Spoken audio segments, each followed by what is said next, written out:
Ev Avcısı bugün ruhu olan evlerin yeni bölümü için İzmir Varyant'ta.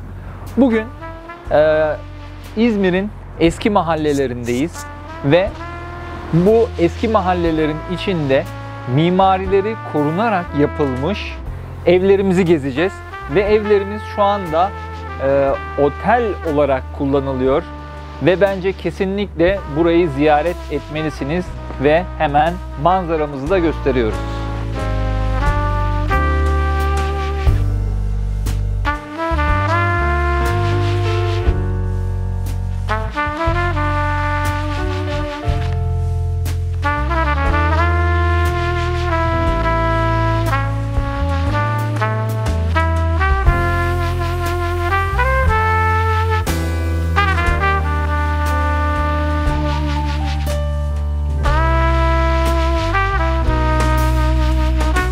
Merhaba, ben Taner Başgöl. Benim asıl mesleğim pilotluk. Ben hava kuvvetleri kökenliyim. Hava kuvvetlerinde uçtuktan sonra hava yollarında uzun süre çalıştım. Daha sonra havacılık ticaretiyle ilgilenmeye başladım. Dünyanın farklı yerlerinde, Malezya'dan tutun, Endonezya'dan Burma'ya kadar, Tanzanya'ya kadar, Angola'ya kadar farklı ülkelerde Türk uçaklarını uçurduk. Havacılıkla ilgili projeler geliştirdim. Ticari bir sebeple, buradaki bir işim sebebiyle İzmir'e geldim.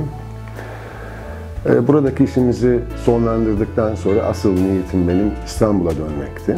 Fakat İstanbul'un o telaşından, hengamesinden, kalabalığından sonra İzmir biraz iyi geldi bize. Dolayısıyla o dönem bir kararsızlık yaşamama rağmen en sonunda İstanbul yerine İzmir'de kalmaya karar verdim. Tüm bu seyahatlerin esnasında dünyanın farklı bölgelerinde insanların tarihi dokularına nasıl sahip çıktıklarını, nasıl korudukları, nasıl gözleri gibi dikkat ettiklerine şahit oldum. Ve İzmir'de özellikle tarihi dokuya sahip çıkılmadığını, bu konuda yapılanların çok yetersiz olduğunu fark ettim. İzmir'de kalmaya karar verince acaba ben bu şehir için ne yapabilirim diye biraz düşünmeye başladım. Bu bölgeyi ben ilk uçuş eğitimi için 1980'lerin ortasında İzmir'e geldiğim zamandan hatırlıyorum. Özellikle bu Varyant dediğimiz bölgeden konağa doğru otobüsle inerken o birdenbire karşımda beliren Körfez manzarası, şehir manzarası adeta büyülerdi beni. Bu dönemden kafamda bu bölge kaldığı için, kafamda yer ettiği için, ruhumda yer ettiği için acaba bu bölgeyi ben kurtarabilir miyim, buna öncülük edebilir miyim, bu bölgedeki dokuyu yaşatabilir miyiz diye biraz kafa yormaya başladım. Bu arada projemden İzmir'de tanıştığım birçok arkadaşıma bahsettim. Benim böyle bir düşüncem var. İzmir'deki bu tarihi dokuyu el birliğiyle kurtaralım. İzmir'e çok önemli bir bölgeyi kazandıralım. Daha fazla tarih olmasın, yok olmasın. Bizden sonraki nesillere bir şeyler bırakalım diye önerilerde bulundum. Ama maalesef benden başka hiç kimse bu projeye inanmadı. Ve tek başıma bir yola çıktım.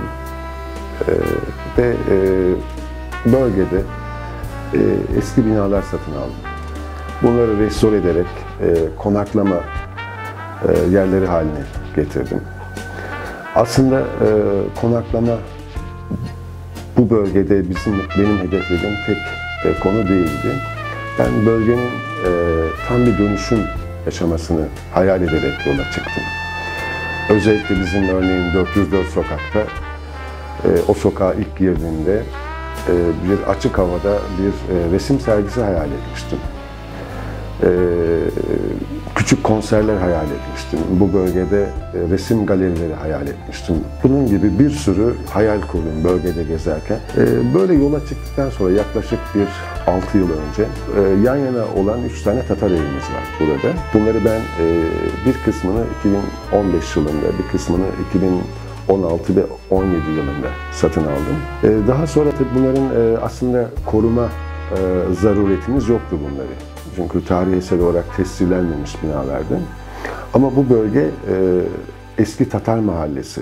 Özellikle bu Kırım Savaşı'ndan sonra 1800'lerin sonuna doğru Kırım'dan göç eden Tatarların yerleştirildiği bölge burası. Kırım'dan gelen Tatarlara bu bölge tahsis edilince burada kendilerine küçük kutu gibi evler yapmışlar. Bizim bu 3 evimiz yan yana, üçü de Tatar evi. Bunlar genelde küçük evler, büyük bir kısmı tek katlı, bazılarında küçük ikinci katlar ailenin genişlemesine göre inşa etmişler. Ama tamamı 1800'lerin sonundan kalma taş evler. Ben buraya ilk geldiğimde tabii çok hayal kurdum. Hayal gücüm çok bazen gereksiz belki geniş benim. Burayı aslında biraz da sanatla buluşturmak düşüncem vardı. Bu anlamda İzmir'de Yedigen olarak isimlendirilen bir sanatçı grubu var. Bunların bir kısmı seramikçi, bir kısmı ressam. Bunlarla temas kurdum ve onları bu küçük Tatar evlerine davet ettim. Burada küçük bir galeri kurabilir miyiz? Sanatla, işte seramikle, resimle bu bölgeyi nasıl buluştururuz diye bir fikir almak istedim onlardan. Bu gördüğünüz üç ev o dönem tabii 2017'nin sonunda gerçekten harabeydi. Yıkılmış, duvarlar kısmen yıkılmış, çatılar çökmüş. Tabii o sanatçılar buraya geldiklerinde aslında ben heyecanımdan onların hayal kırıklığını çok fark edemedim. Ve ben bu kurduğum hayale onları da peşinden sürüklemeye çalıştım. Bu evlerden birini gezerken gerçekten harabe olmuştu, çatı çökmüştü. İçeride sokak kedileri yaşıyordu çok fazla miktarda. Ben tabii büyük bir heyecanla onlara anlattım hayallerimi, neler yapabileceğimizi vesaire. Daha sonra yine bu muhitte olan daha önce hazırladığımız bir binamız var, Büyük Konak. Büyük Konak'ta bir kahve içmeye davet ettim bu sanatçıları. Büyük Konak'a girdiğimizde bütün o 7 sanatçının hepsi kaşınmaya başladılar. Tabii ben ilk başta çok anlayamadım ama beni mahcup etmemek için aslında daha sonra bir süre sonra rahatlayınca ifade ettiler. Hepsi pirelenmişti. Tabii hep beraber güldük ama onlar da kısmen inanmadılar ama şimdi sonraki yıllarda ortaya çıkan evleri, binaları gördükçe büyük bir heyecanla böyle bir şey yapmamızı artık bekliyorlar. Dediğim gibi burası 1800'lerin sonunda gelen Tatarların yerleştiği bir bölge. O yüzden de ismi Tatar Mahallesi olarak geçiyor kısmen. Bu evler harabe durumundayken orijinal taş duvarları muhafaza ettik. Kısmen sıvalarını dökerek taş dokuyu ortaya çıkardık. Evlerin orijinal her şeyini muhafaza ettik. Ocaklar dahil, bacalar dahil muhafaza etmeye çalıştık. O dönemi gerçekten yaşatmaya, tekrar canlandırmaya gayret ettim. Bu arada başlangıçta mimarlarla çalışmak istedim, çalıştım kısmen ama çalıştığımız mimar arkadaşlarım benim hayal ettiğim şeyleri hayal edemediğini fark ettim bir süre sonra. Özellikle buraların tefrişinde, mobilyaların, aksesuarların seçiminde başarılı olamadıklarını görünce kendim yapmaya başladım. Ve bu evlerde topladığım, daha doğrusu evlerde bulunan bütün mobilyalar aslında tek tek toplanmış eşyalar ve aksesuarlar. Zaman içinde İzmir'e ait olan, bu bölgeye ait olan malzemeleri toplamaya çalıştım ve bu bölgede bu işi yapan insanlarla tanıştım. Dolayısıyla İzmir'de şimdi orijinal, güzel, farklı ve bu bölgeye ait bir eşya çıktığında bir evden mutlaka bana haber verilir. Bu eşyaları zaman içinde ait oldukları bu evlere koyduk. Çok da yakıştığını düşünüyorum. Aldığım feedbacklerden de, insanların tepkisinden de gerçekten buralara çok yakıştığını fark ettim. Aslında binaların özelliğine göre orijinal yapıları bozmadan ayağa kaldırmaya çalıştık. Aslında yaptığım şey buydu. Evler birbirine çok benzer. şeyler ama alanları daha etkin kullanmak için bir takım çözümler geliştirdik. Örneğin en küçük evimizde, buradaki en küçük Tatar evimizde banyoya geçişi elbise dolabı içinden yaptık. Ev çok küçük. Orada bir aile yaşamış ama gerçekten çok kısıtlı bir mekanda yaşamışlar. Dolayısıyla orada kalan misafirlerimizin rahat etmesi için hem bir elbise dolabı hem de dolabın içinden banyoya geçiş planladık. Bu orijinalinde olmayan bir şeydi ama orijinaline zarar vermeden bunu bir dolapla çözdük. Ortada bulunan Tatar evimizin çatısını, çatı ahşaplarını muhafaza ettik ama tabanı kaldırdık. Çok daha ferah, daha yüksek bir alan elde ettik burada da.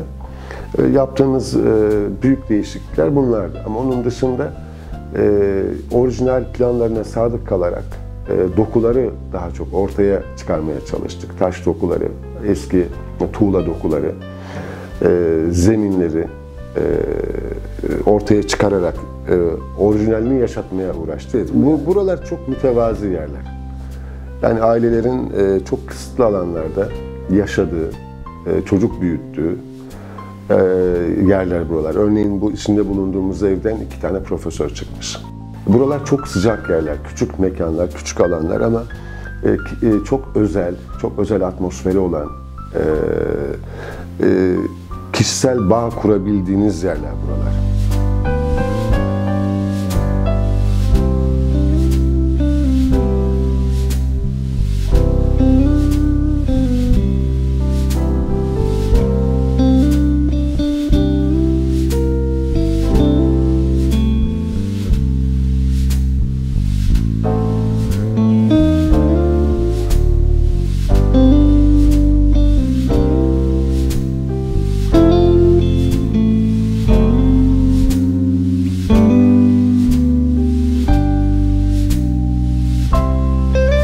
Bu bölgede araştırma yaparken çok beğendiğim binalardan birisi de Dutlu Konak'tı. Şimdiki adıyla Dutlu Konak.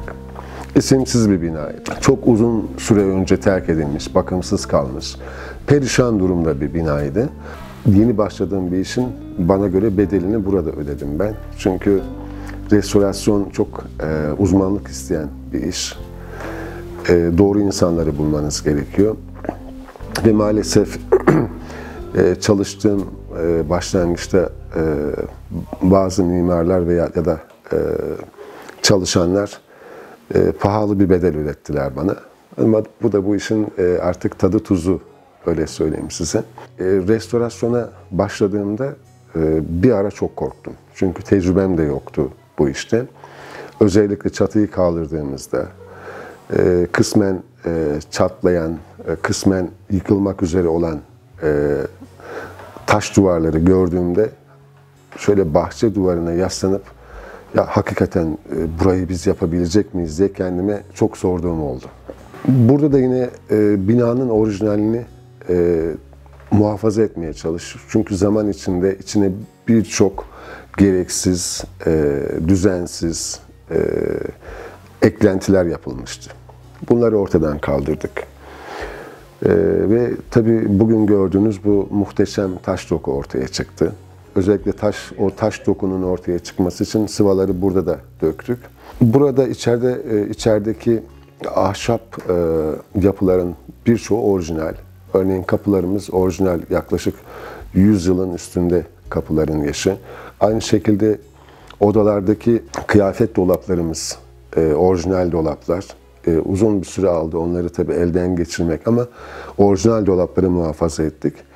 Bu binada yaptığımız en önemli değişiklik daha önce, bizden önce kaldırılmış olan, aslında burası bir konak olarak kullanılmış ve merdivenle üst kata içeriden ulaşım varmış ama zaman içinde bu merdiveni iptal edip 2 ayrı kat haline getirmişler.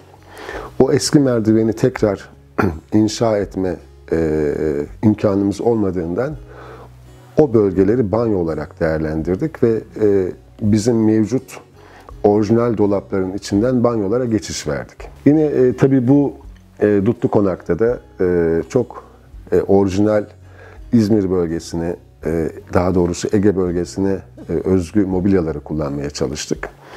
Örneğin burada bir buzdolabımız var. 1950'lerden kalma orijinal bir buzdolabı. Ve hala aktif olarak kullanıyoruz bunu ve gelen bütün misafirlerimiz de hayran oluyor buzdolabımıza. Yine burada gördüğünüz birçok eşya 80-100 yılın üzerinde, yani o dönem kullanılmış eşyalar. Bunları da yine İzmir bölgesinden zaman içinde toplamaya devam ettim. Örneğin burada bir duvar saatimiz var. Osmanlıca harf sayıları görebilirsiniz üzerinde. Yine burada birçok özel eşya mevcut. Zaman içinde toplayabildiğim. Özellikle bu taş dokuyla uyumlu olması için buradaki odalarımızda ve ayrıca Tatar evlerindeki, ki biz onlara ikonik taş evler diyoruz. Tatar evlerimize ve Dutlu Konak'ta yatak başlarımızı orijinal ahşap kapılardan yaptık. Çok da güzel bir hava kattı atmosfere. Taş duvarlarla çok uyumlu bir kombinasyon oldu.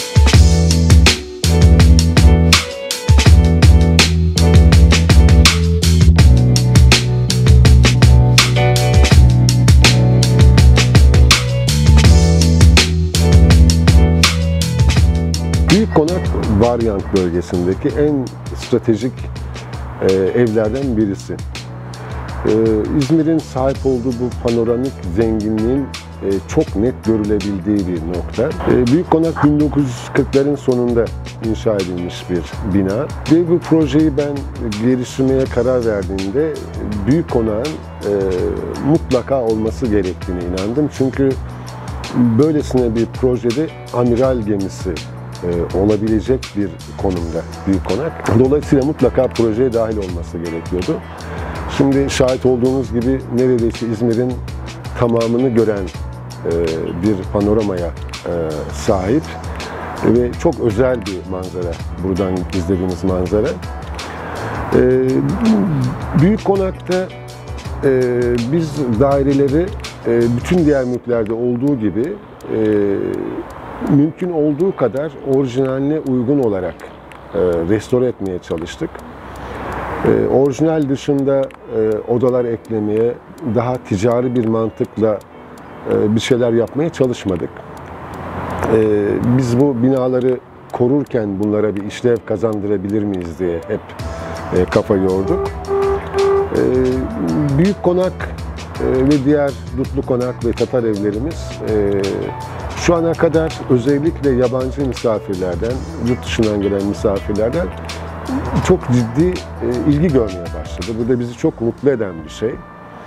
Özellikle belli bir eğitim düzeyinin üzerinde, belli bir entelektüel seviyedeki yabancı misafirlerin çok tercih ettiği yerler olmaya başladık yavaş yavaş. Bu da yaptığımız şeyin aslında ne kadar doğru olduğunu bize gösterdi. Tabii buradaki restore ettiğimiz yine ilk mülklerden birisi.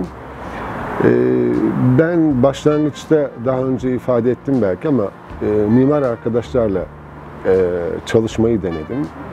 Fakat sonunda dekorasyon işi hep benim sırtımda kaldı. Çünkü mimar arkadaşlarımızın önemli bir kısmı bir zaman baskısı altında. Bir projeyi bitirip bir başka projeye başlamak durumundalar meslekleri gereği. Oysa bu işler çok zaman alan şeyler. Benim arzu ettiğim projede şuydu. Biz bütün binalarımızda binaların ruhuna uygun bir dekorasyon yapmalıydık. Uzun süre alan bir arayış içine girdim. Zaman içinde mobilyaları, aksesuarları yaklaşık 2-2,5 yıllık bir zaman içerisinde toplayabildim. Örneğin bizim bu şu ana kadar hazırladığımız binalarımızda, yerlerimizde yaklaşık 100 adet yağlı boya ve sulu boya tablo var. Ve bunların hiçbirisi yeni eser değil. Bunların tamamını antikacılardan, İzmir bölgesindeki eskicilerden, galerilerden topladık. Takdir edersiniz hani buranın ruhuyla uyuşan aksesuarları, tabloları toplamak bile büyük bir zahmet gerektiriyor. Ama bunu yaptığım için de ben çok mutluyum. Çünkü yaptığımız yerlerin ruhuna, kişiliğine uyan tablolar oldu bunlar. Bir Goblen tablo. Biliyorsunuz bu Goblen tablolar genelde çok klasik motiflerle işlenmiş 1950, 60'lı, 70'li yıllarda. Ben yine bir antikacıya girdiğimde bir nü tablo gördüm Goblen ama o kadar güzel ve hassas işlenmişti ki bu mutlaka benim yerlerimde olmalı diye düşündüm. Görür görmez bunu düşündüm. O da yine buradaki bir zemin giriş katımızdaki dairemizde yatak odasında kullanılıyor. Bunun dışında yine tabii ilginç bir şey daha, ben tabloları toplarken ilginç bir şey daha yaşadım. Tabii tablo toplarken biz çok yüksek değerleri olan tabloları maalesef her zaman toplayamadık. Çünkü bu projenin bütçesini doğal olarak aşardı böyle bir şeye girişmemiz. Ama yine aldığımız tablolardan birisi kıymetli bir tablo çıktı. Çok aşırı bir, değerli bir tablo değil ama bir gün bir ressam arkadaşım geldiğinde tablodaki imzayı görünce bana bunu buraya neden asıyorsun, bunu çalabilirler dedi. Ben tabii tablonun çok da kıymetli olduğunun farkında da değildim açıkçası. Sadece onu beğendiğim için satın almıştım ve duvarımıza asmıştım. Tabii güzel de bir sürpriz oldu bu bizim için. Bu topladığım tabloların içinden bir tanesi de oldukça kıymetli bir tablo çıktı. Bu proje geliştirirken bazı hayal kırıklıklarım oldu. Dünyanın, mesleğim gereği dünyanın birçok bölgesini gezmiş bir insan olarak aslında şehirlerin, önemli şehirlerin hep aslında aslına rücu ettiğini, ilk yerleşim bölgelerine döndüğüne şahit oldum. Bu İzmir'de maalesef gecikmiş bir süreç. İzmir tarihi dokusuna çok fazla maalesef sahip çıkamamış bir şehir. Ama kalan dokuyu mutlaka korumamız gerekiyor. Bunu gelecek nesillere aktarmamız gerekiyor. Bu anlamda bugüne kadar çok ciddi bir destek maalesef alamadık. Ama bu desteğin verilmesi gerektiğine inanıyorum. Ve bu konuda artık yavaş yavaş bir bilincin İzmir'de oluşmaya başladığını da fark ettim. Bu da beni çok mutlu eden şeylerden birisi. Sizin yaptığınız bu program bence çok faydalı ve bu tür evlerin, dokuların yaşatılmasıyla alakalı çok önemli bir hizmet. Dolayısıyla ruhu olan evlerin bize konuk olmasından, bizi çekmesinden çok mutlu olduk. Ve umarım bu gayretiniz çocuklarımıza, gelecek nesillere bırakacağımız mimari mirasın artmasında çok etkili olur.